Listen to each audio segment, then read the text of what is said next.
Manufacturing company RoboSander Corp. introduces the patented in the USA multifunctional robot for the processing of hardwood flooring, carrying out sanding, dust collecting, varnishing, and polishing. Presentational multifunctional robot consists of a main block and actuating devices that are alternately connected to it.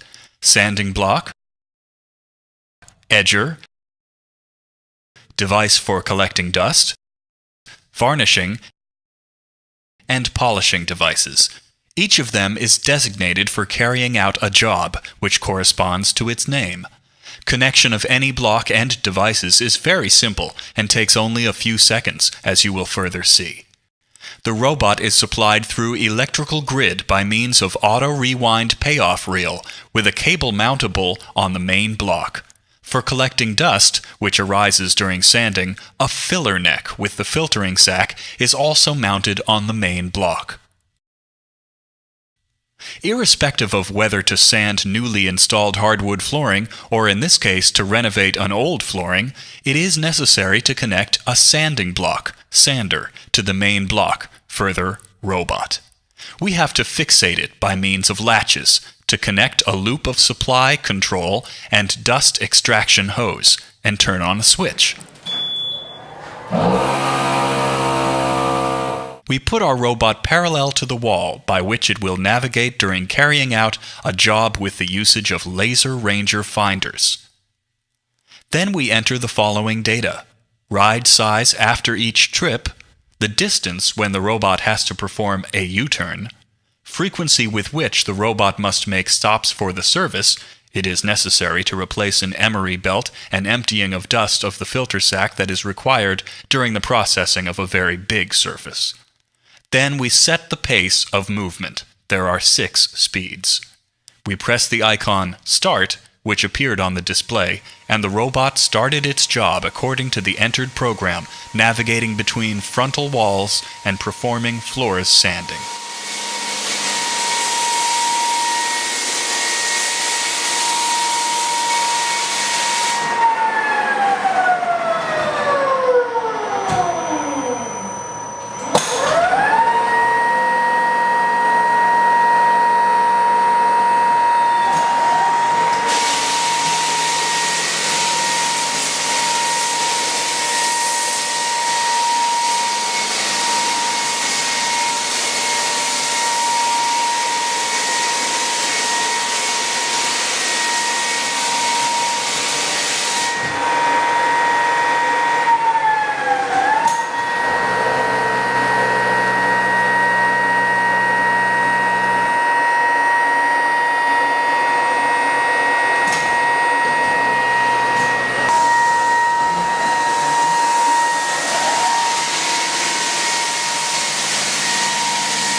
In case of developing any irregularity during the job, for example, losing electricity, breakage of sanding belt, deviation from coordinate positions, and so on, or by pressing the icon Stop, the robot will stop, and we can see the reason for stopping and continue on the display.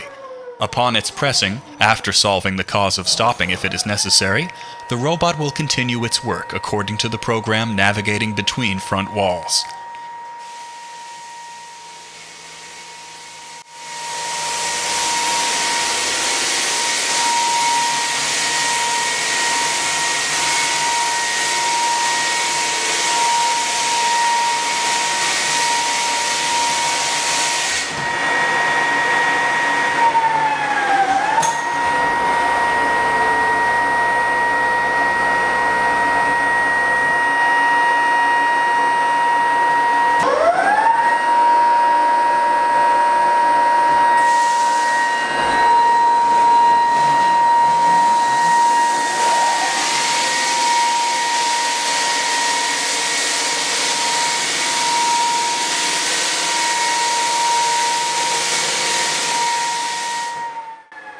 while, the robot keeps on working. Upon reaching the intended U-turn, it started its performing. Leaving the frontal wall and making a turn, the robot sets the sander on the coordinate position which coincides with the last trip, plus size of step.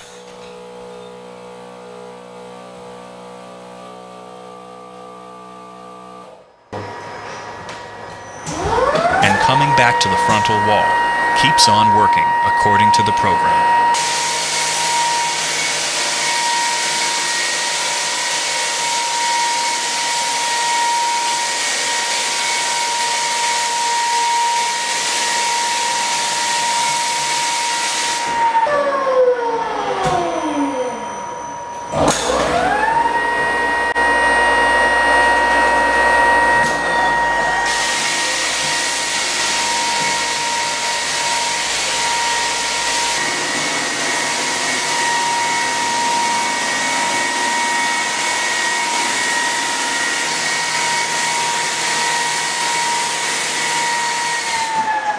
The robot stopped by the opposite wall after the sanding is completely finished.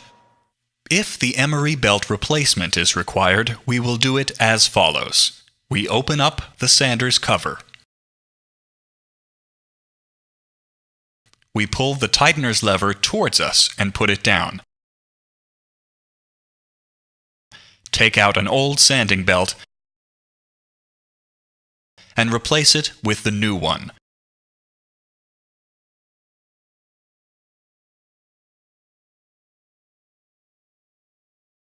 Return the tightener's lever to its old position and close the block's cover.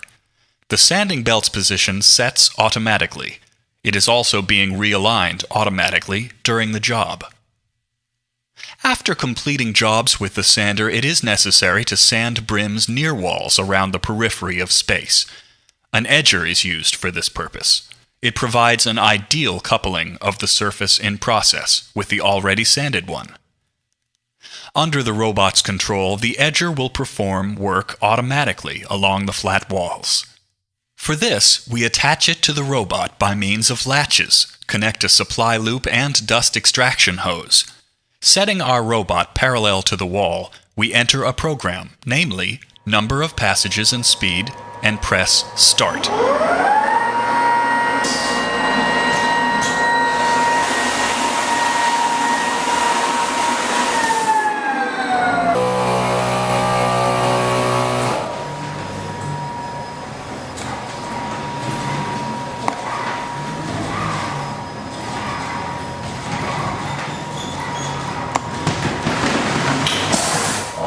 After completing the indicated number of trips, the robot will stop. If we see that another trip is required, we press Continue, and the robot will execute the command. Similarly, we will sand brims along the other walls.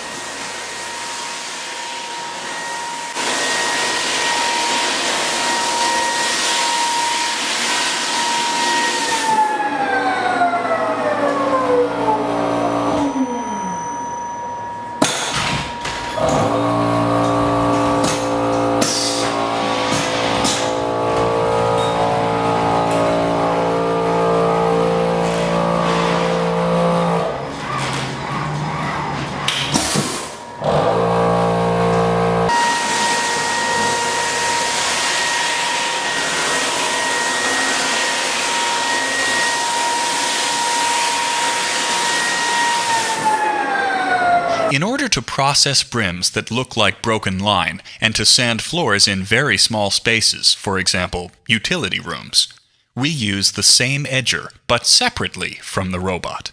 In this case, its electricity supply and dust extraction are conducted from the separately positioned robot through a long hose with the loop, but its control is conducted manually. If the sanding belt replacement is required, we will do it as follows. We open up the cover, press the tightener's lever to the right, replace the belt, and after we return the tightener's lever to its old position, we close the cover. Correction of the belt's position sets automatically and is to be maintained during the job.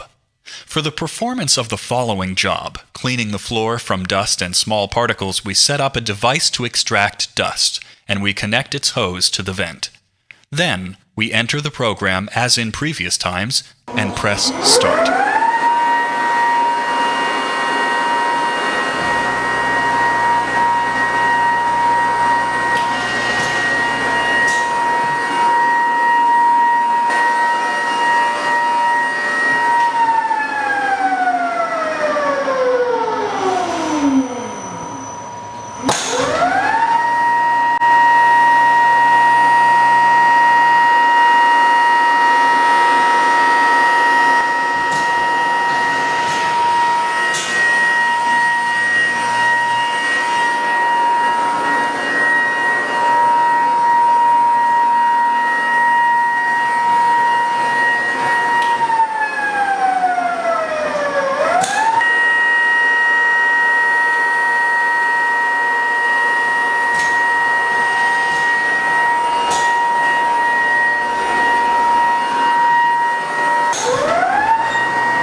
After the job is complete, the robot will stop at the opposite wall. For the varnishing, we remove a filler neck with the filtering sac from the robot, and instead we place a platform that holds a bucket with varnish.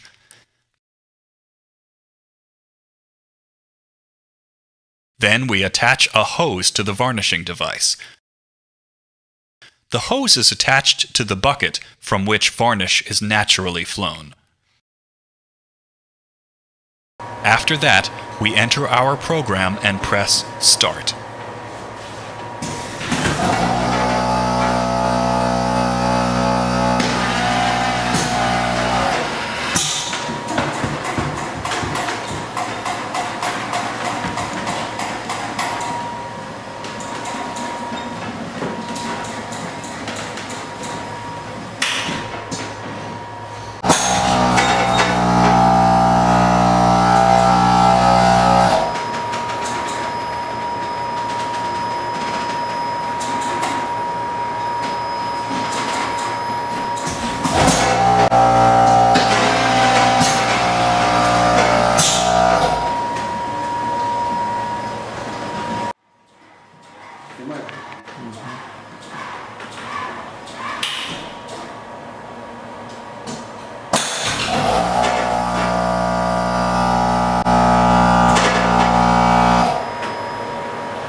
robot, after covering the surface to the greatest possible extent, will stop near the opposite wall. After detaching the varnishing device, we remove the robot from the premises. The surface, which is still to be varnished, we do manually, using varnishing device that we move around by means of a shaft. After covering the floor with the first layer of varnish, and after it is completely dry, it has to be processed by the buffer in order to remove wood grains arising due to the varnish use. For this purpose, buffer is attached to the robot, and after entering the program, we press Start.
After the job is complete, the robot will stop at the opposite wall. After the buffering processing, the second final layer of varnish is applied, and after it is dry, the job is complete. Presently, a highly qualified worker does all the above described jobs manually by means of a sander, edger, buffer, and vacuum. Varnishing is performed by an applicator attached to a shaft that is intermittently immersed into the bucket with varnish, and by further smearing it on the surface of a hardwood flooring. At that, it ought to be noted that, on the one hand, this is a monotonous and tiresome work. And, on the other hand, whatever qualification there was a worker, he will not be able to come even close to the quality provided by the robot. If we are to compare the existing now manual method of the processing of a hardwood flooring and processing done by the robot, there are the following advantages. Incomparably higher quality, as at all stages of work, as in summary. Working productivity is several times higher, since workers' time is spent only to prepare for work, but the robot does it independently. Higher qualified and highly paid workers are not needed. Incomparably less dust level of a room. Dust is practically not there.